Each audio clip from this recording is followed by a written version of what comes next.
नमस्कार, one page YouTube channel में आपका स्वागत है। आज सुनिए मुंशी प्रेमचंद की लिखी कहानी विषम समस्या। मेरे दफ्तर में 4 चपरासी थे। उनमें एक का नाम गरीब था।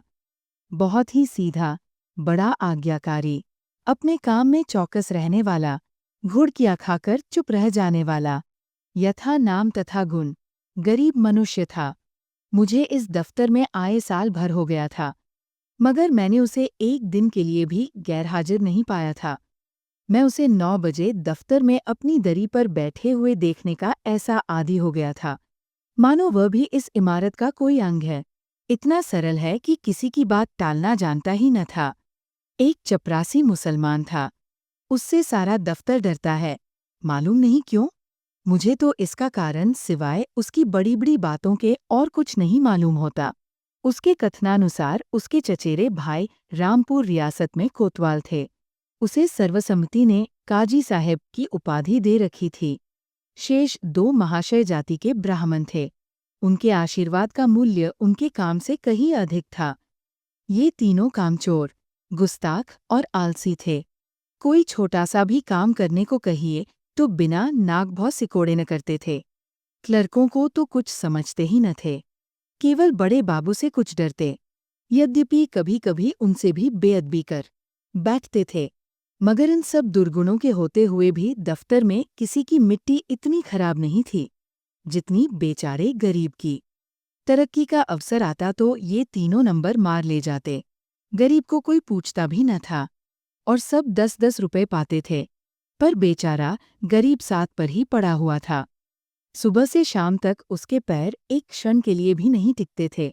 यहाँ तक कि तीनों चपरासी भी उस पर क्रोध जताते और ऊपर की आमदनी में उसे कोई भाग न देते थे। तिस पर भी दफ्तर के सब, कर्मचारी से लेकर बड़े बाबू तक उससे चिढ़ते थे।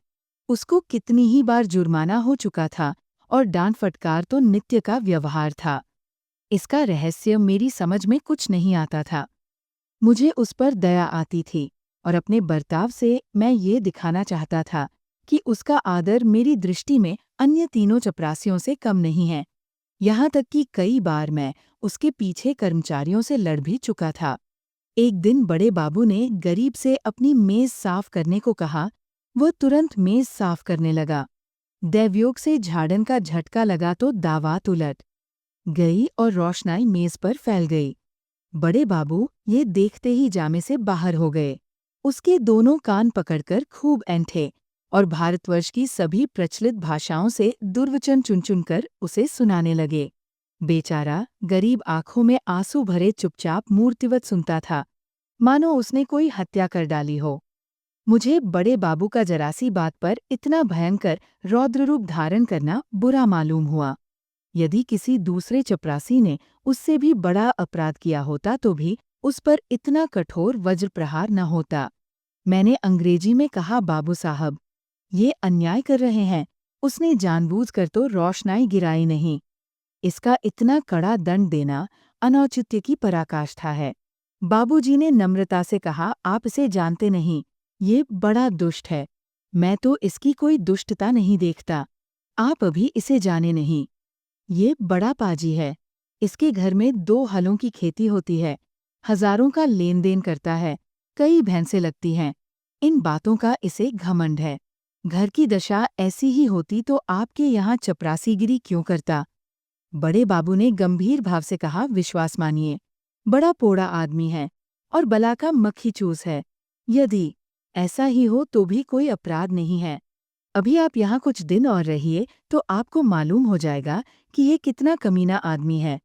एक दूसरे महाशय बोल उठे, भाई साहब, इसके घर मनो दूध होता है, मनो ज्वार, चना, मटर होती है, लेकिन इसकी कभी इतनी हिम्मत नहीं होती कि थोड़ा सा दफ्तर वालों को भी दे दे। यहाँ इन चीजों के लिए तरस-तरस कर रह जाते हैं, तो फिर क्यों न जी जले। और ये सब कुछ इसी नौकरी के बदौलत हुआ है, नहीं तो पहले इसके घर में भूनी भांग तक न थी। बड़े बाबू सकुचाकर बोले, ये कोई बात नहीं, उसकी चीज है, चाहे किसी को दे या न दे। मैं इसका मर्म कुछ-कुछ समझ गया। बोला, यदि ऐसे तुच्छ हृदय का आदमी है तो वास्तव में पशु ही है। मैं ये न जानता था। अब बड़े बाबू भी खुले। संकोच दूर हुआ।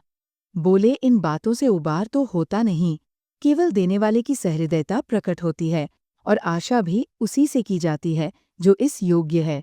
जिसमें कुछ सामर्थ्य ही नहीं, उससे कोई आशा भी नहीं करता। नंगे से कोई क्या लेगा? रहस्य खुल गया। बड़े बाबू ने सरल भाव से सारी अवस्था दर्शा दी। समृद्धि के शत्रु सब होते हैं, छोटे ही नहीं, बड़े भी। हमारी ससुराल या ननिहाल दरिद्र हो तो हम उससे कोई आशा नहीं रखते।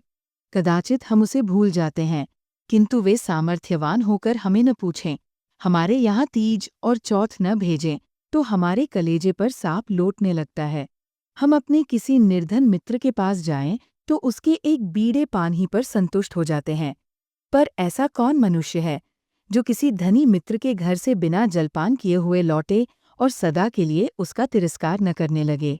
सुदामा कृष्ण के घर से यदि निराश लौटते तो कदाचित वे उनके शिशुपाल और जरासंध से भी बड़े शत्रु होते। कई दिन पीछे मैंने गरीब से पूछा, क्यों जी, तुम्हारे घर कुछ खेतीबाड़ी होती है? गरीब ने दीन भाव से कहा, हाँ सरकार, होती है। आपके 2 गुलाम हैं, वही करते हैं। मैंने पूछा, गाय भैंसें लगती हैं? हाँ हुजूर, 2 भैंसें लगती हैं। गाय अभी गाभिन है। आप लोगों की दया से पेट की रोटियां चल जाती है। दफ्तर के बाबू लोगों की भी कभी कुछ खातिर करते हो? गरीब ने दीनतापूर्ण आश्चर्य से कहा, हुजूर, मैं सरकार लोगों की क्या खातिर कर सकता हूँ? खेती में जौ, चना, मक्का, जुवार, घासपात के सिवाय और क्या होता है? आप लोग राजा हैं। ये मोटी-छोटी चीजें किस मुंह से आपको भेंट करूं? जी डरता है कि कहीं कोई डांट न बैठे कि टके के आदमी की इतनी मजाल। इसी मारे बाबूजी कभी हियाव नहीं पड़ता, नहीं तो दूध दही की कौन बिसात थी। मुंह के लायक बीड़ा तो होना चाहिए। भला एक दिन कुछ लाके दो तो देखो लोग क्या कहते हैं। शहर में ये चीजें कहाँ मुयस्सर होती है। इन लोगों का जी भी तो कभी कभी मोटी-झोटी चीजों पर चला करता है। जो सरकार कोई कुछ कहे तो कहीं साहब से शिकायत कर दें तो मैं कहीं का न रहूं। इसका मेरा जिम्मा है, तुम्हें कोई कुछ न कहेगा।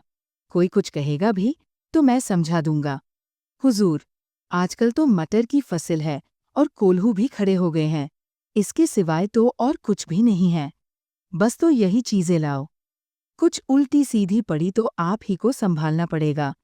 दूसरे दिन गरीब आया तो उसके साथ 3 हृष्टपुष्ट युवक भी थे। 2 के सिरों पर 2 टोकरियां थीं। उनमें मटर की फलियां भरी हुई थीं। एक के सिर पर मटका था जिसमें ऊख का रस था। तीनों युवक ऊख का एक एक गट्ठा कांख में दबाए हुए थे। गरीब आकर चुपके से बरामदे के सामने पेड़ के नीचे खड़ा हो गया। दफ्तर में उसे आने का साहस नहीं होता था, मानो कोई अपराधी है। वृक्ष के नीचे खड़ा ही था कि इतने में दफ्तर के चपरासियों और अन्य कर्मचारियों ने उसे घेर लिया। कोई ऊख लेकर चूसने लगा। कई आदमी टोकरों पर टूट पड़े। इतने में बड़े बाबू भी दफ्तर में आ पहुंचे। ये कौतुक देखकर उच्च स्वर से बोले, ये क्या भीड़ लगा रखी है? चलो अपना अपना काम देखो। मैंने जाकर उनके कान में कहा, गरीब अपने घर से ये सौगात लाया है। कुछ आप लीजिए, कुछ हम लोगों को बांट दीजिए। बड़े बाबू ने कृत्रिम क्रोध धारण करके कहा, क्यों गरीब, तुम ये चीजें यहाँ क्यों लाए? अभी लौटा ले जाओ, नहीं तो मैं अभी साहब से कह दूंगा। क्या हम लोगों को मरभुक समझ लिया? गरीब का रंग उड़ गया, थर-थर कांपने लगा। मुंह से एक शब्द भी नहीं निकला। मेरी ओर अपराधी नेत्रों से ताकने लगा। मैंने अपने ओर से क्षमा प्रार्थना की। बहुत कहने सुनने पर बाबू साहब राजी हुए। अब चीजों में से आधी अपने घर भिजवाई, आधी में अन्य लोगों के हिस्से लगाए। इस प्रकार ये अभिनय समाप्त हुआ। अब दफ्तर में गरीब का मान होने लगा। उसे नित्य घुड़कियां न मिलती, दिन भर दौड़ना न पड़ता, कर्मचारियों के व्यंग्य और अपने सहवर्गियों के कटु वाक्य न सुनने पड़ते। चपरासी लोग स्वयं उसका काम कर देते। उसके नाम में थोड़ा सा परिवर्तन हुआ। वो गरीब से गरीबदास बना। स्वभाव में भी कुछ तब्दीली पैदा हुई। दीनता की जगह आत्मगौरव का उद्भव हुआ। तत्परता की जगह आलस्य ने ली। वो अब कभी कभी देर से दफ्तर आता। कभी कभी बीमारी का बहाना करके घर बैठ रहता। उसके सभी अपराध अब क्षम्य थे। उसे अपनी प्रतिष्ठा का घोर हाथ लग गया। वह अब 10वें 5वें दिन दूध, दही आदि लाकर बड़े बाबू को भेंट किया करता। वह देवता को संतुष्ट करना सीख गया। सरलता के बदले अब उसमें कायापन आ गया। एक रोज बड़े बाबू ने उसे सरकारी फार्मों का पार्सल छुड़ाने के लिए स्टेशन भेजा। कई बड़े बड़े पुलिंदे थे, ठेले पर आए। गरीब ने ठेले वालों से 12 आना मजदूरी तय की थी। जब कागज दफ्तर में पहुंच गए तो उसने बाबू से 12 आने पैसे ठेले वाले को देने के लिए वसूल किए। लेकिन दफ्तर से कुछ दूर जाकर उसकी नीयत बदली। अपनी दस्तूरी मांगने लगा।